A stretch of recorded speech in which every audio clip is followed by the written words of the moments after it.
So basically we're going to talk about risk management, risk analysis in this chapter. That's the main chapter. Now, do you think we have risks in life? In anything we do? There's a lot of risks, right? In anything we do. I mean, life is not simple.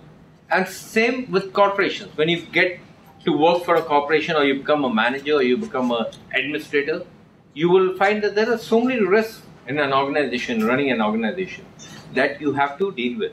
And during the course of running those risks, you have to evaluate and say, how important is this risk? How much damage can it do to me? And based on that, make a priority. You can't eliminate everything in the world, right? So you try to take your priority and try to do according to that, right? Now this is covered in the Security Plus exam as well. So you need to be able to understand this. Okay, now let's ask you, what is risk? That's the main thing. Can somebody tell me what is risk? Anything that involves like a negative consequences of some sort. You're absolutely right. He said anything that involves negative consequences of some type. He's absolutely right. In fact, I'll read out what Wikipedia says. And as you go along the slide sets and all the notes that I give you, I have a lot of references to Wikipedia, and I think it's a great tool. Many years back, it was not the best tool. Even today, there are some pages that are not absolutely perfect on Wikipedia, but for most purposes, it's a great resource to have. In fact, when Wikipedia went down for one day, few billion users couldn't get on. So it's that important. Okay.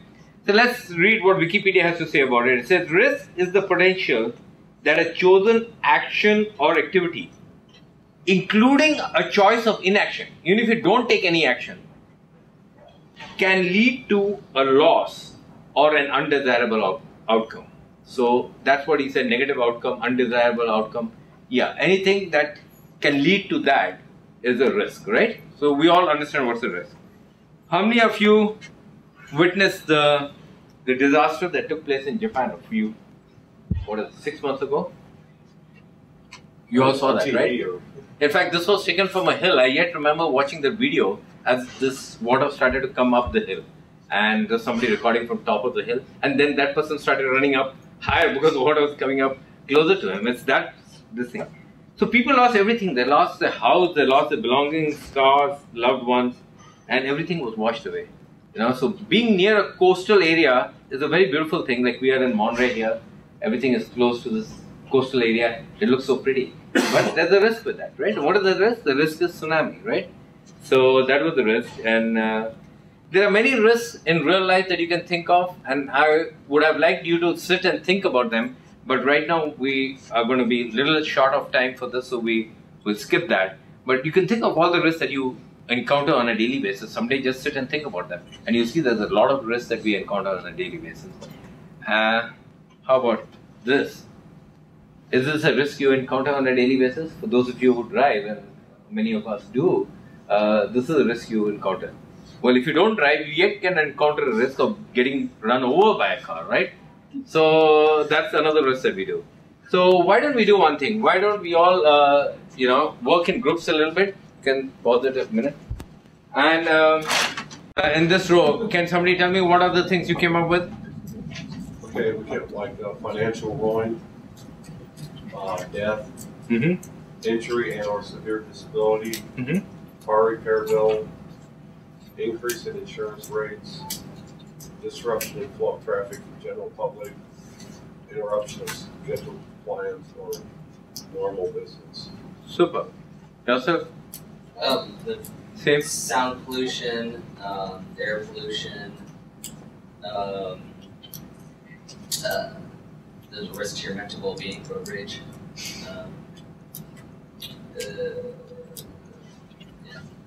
Anybody else? This group? Anything new? You risk hurting other people. Yeah. Loss of hearing if you're listening to your stereo too loud.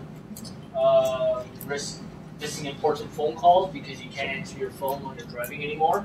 You can only pay about $300. Well, I've done that. you take your Bluetooth. Okay. It's the whole inactivity that you don't want to pay the $100. Very good. Any others? Well, there's a lot. Fire, explosions. Someone stealing your car. Sure. Your group, anything? New? Anything different from what they told? Getting stranded if your car breaks down. Killing someone when they're suffering. Getting a ticket. That's all it is. Anything new? They covered everything, most of it. What about yours? They covered everything? Yeah. So you see, but there is a long list of risks just for one thing, car accident. And nobody talked that we also run, I mean they said risk of killing someone, but again you have to be careful when you are driving in terms of pedestrian crossing and all that other stuff that you would be seeing. So how do you avoid this risk? How do you try to avoid this risk? One of the things that we're going to look at in this chapter is trying to avoid risk or trying to reduce risk or trying to eliminate risk if we can. So do you know how we can do that? Be watchful, mindful of your surroundings at all times. One of the things we try to do is to avoid hitting somebody as a pedestrian. We make sure that we stop at pedestrian crossings and the pedestrians also need to follow the rules to be safe. Otherwise they can get run over, right? What happens if you run over across a freeway or something? There's a good chance you're going to be killed over, right? So to avoid that, you do this. So that's one of the things that you need to worry about. So what are the other things that you could do? Suppose you know that in a certain area there's going to be a likelihood of earthquakes, and you know California is full of earthquakes, right? But we're yet here. We don't change, we don't move from here because we are living here. But there is a risk, right? You encounter the risk of fire. There are many houses that are close to huge open areas and they have a risk of fire. So those are some of the things. So for example, you take the car example, how do you reduce this risk? How do you mitigate this risk? Can you avoid this risk? You can. By choosing not to drive. You won't have car accidents. I mean, you can be a pedestrian and be hit by a car, but then if you follow the rules, you won't hopefully get hit with a car either. So, yeah. I don't think you can necessarily avoid the risk, as you can actually negate a lot of the risks. Right. Because, right. You know, it's like you could do everything possible to not cross streets and everything else like that, but if a car jumps the curb and smacks into you. Right. You're right about that. So mostly risk is not eliminated. It can be reduced or avoided, but it can't be eliminated. There's only very few rare cases where you can try to eliminate risk. One could be the risk of a virus through the internet. Now you can get viruses in many forms on your computer, but the risk of virus through the internet can be avoided by not connecting to the internet, by having it standalone. But yet, if you have a USB and you have a virus on the USB and you put the USB in the computer, well, you can get a virus. So, I mean, there are ways in which you can try to eliminate it, but normally it's very difficult to eliminate a risk. So you can avoid it, and you can try to change the way you work or do things that can avoid the risk from going down. Okay. For example, if you know that a car is going to break down and it's old, it's like starting to trouble. If you go and buy a brand new car, there's a good chance that you've eliminated that risk, okay? Could be a new car can also break down, but you're trying to reduce the risk, right?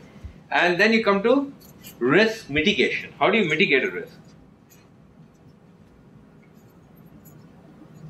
Deal with primary threats.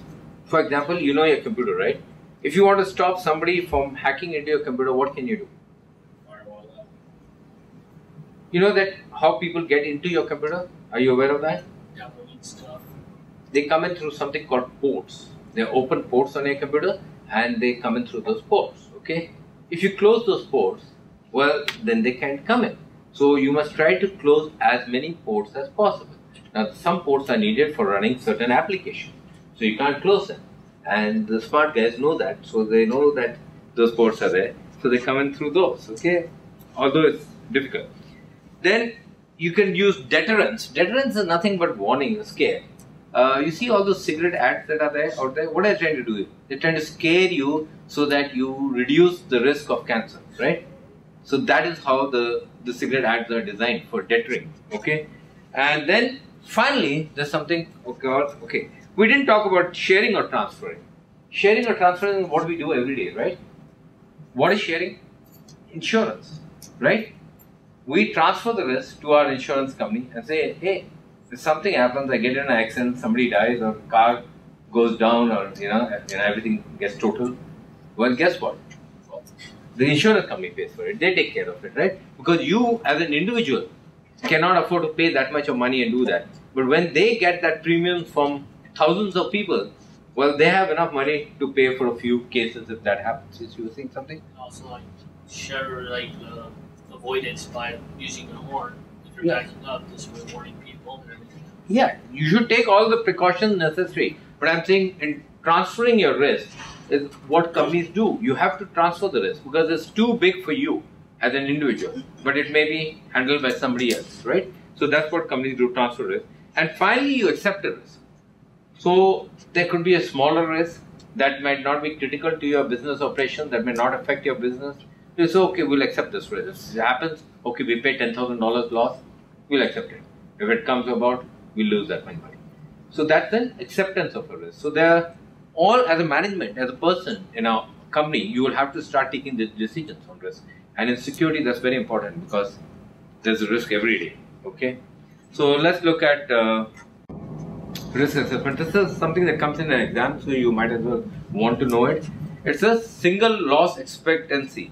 One time when you have the loss, how much is it going to cost you? What is the loss expectancy? Okay, and that is looking at the asset, how expensive is the product or the thing that is going to be hit with the loss, and how much is the exposure. What are the exposure factors? What they say. So it could be a percentage, and so if you have a $100 item and 10% is the exposure, well, it's $10 that you're going to lose. You understand? So that's how you look at it. Okay, so that is how you calculate the single loss expectancy, and that if it happens more than once in a year, so it's like a tsunami. You think the tsunami is going to hit you more than once in a year? Well, then you calculate the loss for that, which is. But in companies, it's like hacking. Do you think people can hack into a company more than once a year? Certainly, right? So you got to plan for that based on the annual loss expectancy, which is single loss expectancy into the rate of occurrence. How many times will it occur in the year? Okay, so that's the technical term for that. I'll give you some great links below there. The Security Risk Management Guide, actually it's a great guide from Microsoft, and you all, if you're interested, should take it and read it. In fact, it tells you of all the equipment that people have in the companies, big companies, like servers, like workstations, like printers, like whatever. What is the common general risk?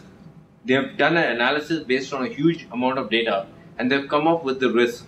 So many companies just use those figures as a benchmark for calculating their risk. Otherwise, how do you calculate your risk? You're a company, you want to calculate the risk. So based on all that, they already have data that you can just use. So some of these are great links to go to read. Now this is a space station, right? And what they've done is analysis of risk based upon something hitting them, some flying object coming and hitting them, which is greater than 1 centimeter. Okay, and the red areas are the one that the risk is high, and the blue is obviously low, and green is in the middle. Green and yellow is in the middle. So everybody does a risk analysis. Even for the space station up there, you do a risk analysis to see where can it hit, and then maybe you protect those areas better than other areas. Are you getting that? So just to show you. Again, there's some more resources on risk management. In fact, there's a nice Quizlet here that can help you with this chapter exam. So it's a good one to go. It's based on Security 301 exam and based on this chapter. So it's for your book's chapter. So it's something that you can go and try. Then we talk about cloud. How many of you know what is cloud computing? You all know? Okay. What we can do is I can show you this link up there, which is on cloud computing. Okay. So let's go and this. Yeah. So basically, a cloud is an area on the net, or like a space on the net that you save data and information that you can transfer to other items that's off the net, right? Okay. Cloud is nothing but a place on the net where you can use either hardware, you can use applications, software, or you can use any other services that you want. All these are kept on the web, on the internet somewhere. It could be in multiple places all over the world. It can be in one place. You don't know where it is.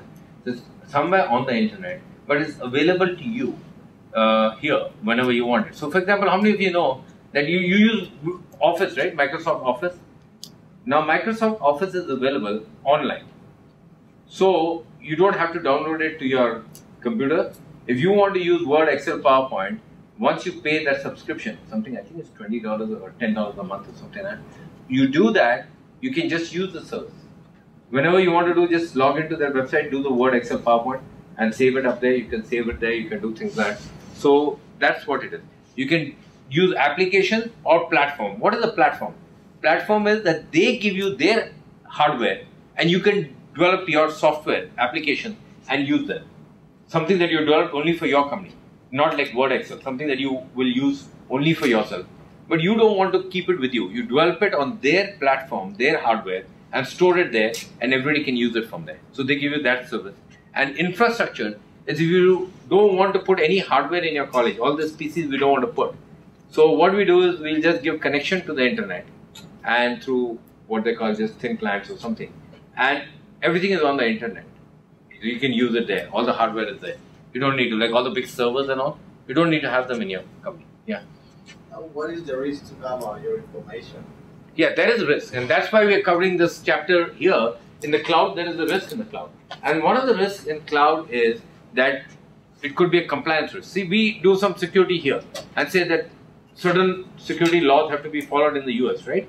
The same may not apply in a third world country, you know, maybe in China, India, Pakistan, somewhere. The same may not apply to them. So, but your data may be stored in China, may be stored in India. So the data is being stored in China and India, and the same rules of security are not being applied to them. That could be a risk. So those people who are in the cloud are supposed to be complying with that. But sometimes if they don't, then it could be a risk, you know. Then you'll see other risks that we'll see as we go along in this. And that is that when you do virtualization, you will see that there is a number of servers using the same parent server. You know, you made virtual servers on top of the parent server. So those virtual servers, if some hacker goes and creates a virtual server there for himself, he can probably go and look at other servers and what they're doing and jump from one to another, which could be a possibility. Not easy, but can be a possibility. So there's those type of risks that are associated with it. And that's why one has to be careful with that. So the cloud is basically a couple of assets. And that is, they call it software as a service, like the Microsoft Office that I talked about. It's just a pure software as a service. Okay? And then it is platform as a service. So they give you a platform and you use that platform to develop your applications in your stuff. Okay? And lastly, you can have infrastructure as a service. The whole infrastructure is there. You don't have to do anything. Okay? So that's another way that they can use it. And these are the cloud computing risks. In fact, there's a very nice article from Gartner. Gartner is a very big consulting firm. So it's on the internet. You can go view it. And yeah, it talks about cloud risk. Yes? Yeah, I mean, like the LabSim software is cloud, right? I mean, right? So we're using Yes. LabSim software is right in the cloud. Yes, you're right. It's a cloud. They've offered you the software as a service. Now you're using the software completely as a service. Okay? So yeah, the older versions didn't have it. You had to take a CD and install it. The newer versions now are browser based, so they're all as a service. Okay? Yeah. There will be a time when they switch to something else besides passwords and There are a number of other things like biometrics and there are a number of tokens and stuff like that. We'll go through that as we go through the class, okay? So we'll cover all that in security. Today we're just starting with the first one, which is risk. There's a nice LabSim 7.5 on virtualization, which I would like you all to review at this stage or later. So that will give you some idea on that. Plus, this is a good resource on Wikipedia on virtualization, which you should go and review as well. So virtualization basically is putting multiple either servers or multiple PCs or whatever you want on a common, on one machine. You can add multiple of them. In fact, we've done that. We put our networking labs online so that they can be accessed from anywhere, and we have 24 PCs there. And all these are virtual PCs. So we took one Dell server and we put virtualization and put 24 PCs on it. But when you use the PC, it's like a PC. It's exactly a PC. It works as a PC, it's got its own memory, it does everything. It is a PC. And the only difference is that it is not a real hardware. It's a software PC. It runs in software. So it has software memory and things like that. So that's what virtualization is all about. So it's a big thing. It's coming about in a big way. And what do you think you can have a risk with virtualization? You gain root access to the virtualization. You gain access to everybody's. Yeah, you said that if you gain access to the virtualization main server or the main hardware, you gain access to everything, which is true. And again, because memory is being shared there, sort of, although each person has a fixed amount of memory allocated to the servers, but yet the parent machine's memory is being shared. So if somebody could get into that, there are ways it could. Plus there is network traffic that's flowing, right? And if somebody could actually start to monitor that network traffic, then they can capture what's going on in the other virtual servers. Yes? You also can't have just single points of failure. You need lots of backups. Yeah. So there is that possibility of failure. But I'm saying in terms of the attack risk and hacking risk, there are many of them. Yeah, great. We're going to do a lab this week, and that is called Secunia. I don't know how many of you have ever used it, but for those of you who have come to this class looking at what you need to do at home, please put this software at home on every single PC. It's a great software. What it really does is it tells you the risk on your computer. The risk can be because of, you'll do this lab. So it's a lab that you have to do this week, and it'll give you all the help needed to do it. There are a couple of risks with this, with having applications, is that you could have applications that are not up to date with the patching. What is patching? Patching is that periodically the vendors of the application will say that, somebody tried to hack in and these are the flaws in the application, we have fixed them. We have sort of eliminated those problems. So they will regularly give you an update with the problems fixed. And that is what an update is. So those updates need to be installed periodically, right? Now, if you haven't installed those updates, then there's a risk to your computer, right? So this tells you what are the updates that you have done. Then there are some applications which are what they call end of life. So as a manufacturer of application, I would have said, this version of application, I'm no longer going to support it. You remember Microsoft does this, everybody does this, that after so-and-so date, we will not support this application. But people are lazy, they don't go on to the new application, or they don't pay money and buy the new application or whatever. Now if they're using an old application and it's not being updated with the patches and all that, there's a risk, right? Somebody could attack that. And so you need to move on to the new application. It'll tell you which are the applications which are end of life and all that. So that was one of the things. Then there's another one that you can do, which is called Microsoft Baseline Security Analysis. Now this again shows you the risk on your computer, and it shows you some other interesting risk. It shows you obviously the risk of Microsoft Office and all other such Microsoft products which have not been properly patched or whatever, So it'll show you that. Plus it'll show you things like if you have a guest account on your computer. Now you know what a guest account is, right? People can log in without a username, password, or just guess as a guest. Now that's a risky thing to do. So most people turn off the guest account on their computer so that nobody can get in there, right? But suppose you didn't do that. Suppose you allowed the guest account to continue. Well then, when you run this software, it's going to say there's a guest account. Or if you have an administrator account with a very easy password, simple, your cat's name, your dog's name, or anything like that, it's going to say the password is not good. So, all these things, it'll show you, the flaws it'll show you. And obviously all the updates and all, whether you have them or not. Okay, so if you have them, it'll show as green like here. So that's a test that you'll do also this week. There's a second lab that you'll do this week, okay? Now we come to something called policies, procedures, guidelines, and standards. What is a policy and why is it needed? Setting a baseline of expectation. Yes. You said it's setting a baseline of expectation. It's actually what management wants to convey to you. And they say that if you work in this college, well, these are the policies of the college that have been laid down by the governing board or board members or whatever. So now, for people who are within this college, either faculty or students or employees, need to follow these policies. So that's the policy. Okay. The number of policies that we'll go through. In fact, you will write a policy during the course of this class. So we'll come to that at that time. But basically, there are policies that could be driven because of regulations. How many of you know the HIPAA regulations now that are there with medical? Right? So doctors' office have to comply with those regulations given by the government. So they have to design the policies that in our office you will not expose a patient social security or what illness a patient has will not be put in a public place where everybody can read, because those are some of the things that are not allowed. So those are the type of things that you will do. Okay. So those are policies. Procedures is how the policy needs to be implemented. Like the step I was just telling you, that you will not post this, you will not call out a person's name in public or whatever, so that way people come to know, okay, this is a guy, okay, if it's a famous person, or somebody, you would probably recognize them. So all those things are there. And then there are standards. What are standards? Standards could be something that the industry has decided. So manufacturing industry may have certain manufacturing standards already laid, right?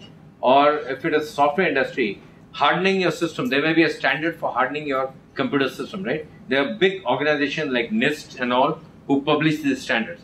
They're nothing but what they call a benchmark or a standard, where if you put your system to that standard, it'll be good, it'll be, quite safe. So those are standards made by a professional organization that you like to adopt, right? And then finally you come to guidelines. Guidelines are given to you that if you implement, they'll be good, but they are not like mandatory to do, okay? So they're less stringent, they are like procedures that you can use, they're sort of like step-by-step instructions that you could use, okay? So those are some of the things that, you can use. Let's go to the next slide and we will come to development of a policy. There are certain things in every policy that you will use, even in the policy you will write, you'll use it. One of them is scope. To whom does that policy apply? Now we could have a policy in the college that could only apply to the faculty, or it could only apply to the students. So to whom does the policy apply? Like for example, you go to the library. The policy applies to anybody who is within the library, So it says don't talk loudly, don't do this or whatever that is. Exception. Is there somebody who is exempted for the policy? If there is an exception, well, that should be mentioned. Then what is the policy overview? What does it cover? What are the things? Is there any statements in that? And lastly, which is what we call the teeth of the policy.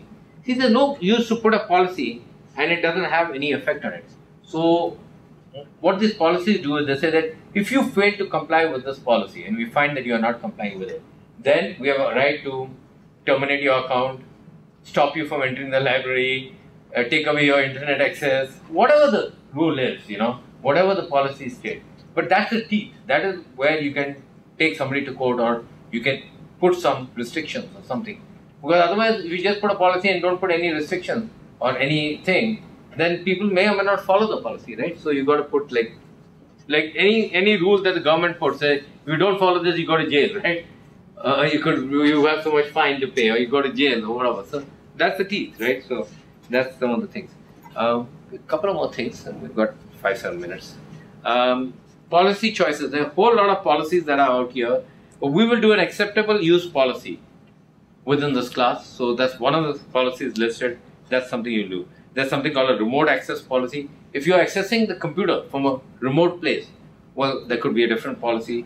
There's a wireless policy, which for people within a company, how they should use the wireless. There's obviously business policies and things like that. Now, these are some policies that are there in many companies and we'll go through quickly. One is separation of duties. It is that if you allow one person to do everything, there's a chance that person can take some advantage of the situation, right? One of the things you'll see later as we go along is something called escrow.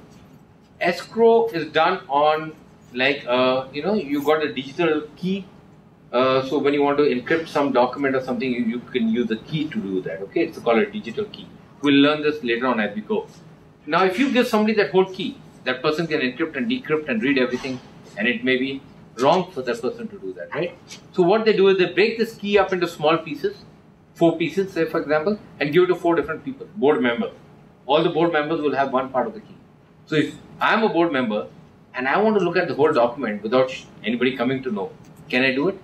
No, because I need all the 4 pieces to be put together, then I can decrypt that document. You understand? So that's separation of duty. You separate the duties out, or somebody will do something and somebody will do that. In programming, many people say one person only writes the code and then the other person takes those modules of the code and builds it into an application. So the person who's building the code into the application cannot write the code. He's just using standard modules and then just linking these modules and making an application. And then somebody else is writing the code. But if you write everything from top to bottom, well, you can put some things into that for yourself, like a backdoor and things like that, which nobody else would come to know, right? So those are the type of separation of duties. Due care. Due care and due diligence come together. Due care is that you've done what normally should be done in good faith, all the good things, all the practices you have followed. Then this comes up with all the big companies and financial people and say, did you do this? You know, all the frauds and accounting frauds and all. They're supposed to take due care. Due care is that I've done, as per the requirements, I've done all these things. I checked it and, you know, made sure. And I've done it properly. I've done it multiple times. The due diligence as well. Okay. So due care and due diligence is what is needed. And with all these rules coming up, paper and all, you have to prove that you did due care. You made sure that you had all these rules posted, you did that, and everything in your organization done, but some employee made a mistake and called out somebody's name. Now that's not your fault. You put all the rules, you posted everything, but somebody made a mistake. That's something that happens, okay? Mandatory vacations. Now this is, if one person keeps doing the job all the time and never takes a vacation, that person could be doing something bad. Anybody heard of salami? Salami crime? It is basically that, you know, when you have a dollar amount, you have $555 and cents. So the last digit of the cents, like it could be 73 cents, the 3 cents, they round off, like they make it 70 cents. You understand? That type of thing. So at the end of it, it looks a very small amount, you know. You get a statement, you get 3 cents less in it, it doesn't really affect you too much, right?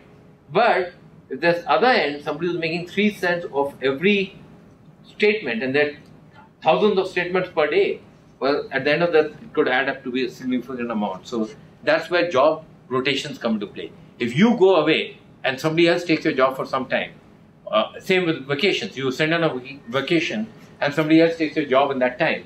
Well, guess what? That person figure out, hey, what's this going on? I see this happening. This is not something that's supposed to happen. So they can catch the problem. That's why they do that. And then last of all, which is a very important thing called least privileges. This is done in all military organizations everywhere. It is that don't give somebody more responsibility than they need to do the job. Give them only that much as needed to do the job. If you need only to read a document, I should not give you write permission that you can go and change something in the document, right? Because all that you need to do is read the document. So those type of things. Then number of security policies I've given you links to. It's a good thing to look at each link. There are links to security policy, there are links to acceptable use policy. Acceptable use policy is basically a policy at the college or any place that tells you do this and don't do this. If you go to the internet, this is what we expect you to be doing and this is what we expect you not to be doing, right? You can go to pornographic sites, you can go to this, you can go to that. Yes, you should be going to do research on your project assignment, you should be using it for furthering your knowledge and, you know, this thing, but not those things. So that type of thing, okay? A privacy policy, what's a privacy policy? Every site that you go to has a privacy policy. How your data that you put into the site is tracked. Even if you go to Google, they have, in fact, I think they just changed the privacy policy. So every time you go to Google, it says, we made some changes, you want to know what the changes are. So that's privacy policy. So that's something you should know. Then many companies have something called document disposal policies, which is very important in medical. Because in the medical industry, all these records and all, there were instances where I found, I teach the medical class too, I teach security in the medical class, so that's a fun topic to teach. So what they do is, with the cases where dentist office and all, they've actually thrown records into the outside disposal without actually shredding it or anything. And the people went and saw that and, you know, it was a huge big problem. So document destruction policy, and then after all, the HIPAA. And I've given you a HIPAA policy with Kaiser's policy up there at the last, which will tell you about HIPAA. So, I mean, the whole lot of stuff that you can have up there. And then there's finally business policies and which you can look at. And there are a whole lot of business policies that can be covered in a few minutes here, but you can read it. And it's not really tested in depth here, but there's another chapter on policies that we'll cover later on. So the author has split it into two pieces. We cover some here and some later on. So at that time we'll cover some of these. But I've given you some links here. And then there's the lab sim, which is 0.1 and 0.2 modules that you should view, and they'll give you more inputs. Okay. I have not been able to go through the lab sim with you all, but there's only so much time here. So I would like you all to start reviewing all this, and if you have any issues, then let me know. If really needed, then we'll spend some time in class reviewing that. Okay. Some days maybe we'll have more time and then we can do that, but right now we are going to be going with this. Any questions? So what's due by next Tuesday? The intro, right? Do you have a copy of the syllabus, sir? Yes. Okay. If you look at the syllabus, at the end of the syllabus where it tells you what is due every week, I'll read it out to you what's due this week. Syllabus review, practice assignments, sample quiz and introduction are due by Sunday, 2/5/2012. And somewhere in the syllabus I mentioned that everything is due by midnight. So it's due by midnight on Sunday. Okay? So whenever I say it's due by this date, it's due by midnight of that day. Okay? So they'll all close at midnight. So, but the green light will be on, as I told you, because I have to make them red. So I'll only do them next morning. Okay? So you may see a green light, but assignments close at midnight. Okay? So that is for you all. And syllabus review, which I've said, it's not mentioned in the course anyway, but I'm telling you all who are present here that you need to. Did you do a attendance sheet? No. Okay, I need an attendance to be passed before you leave. Just put today's date and attendance. Okay, so that's where you need to look at.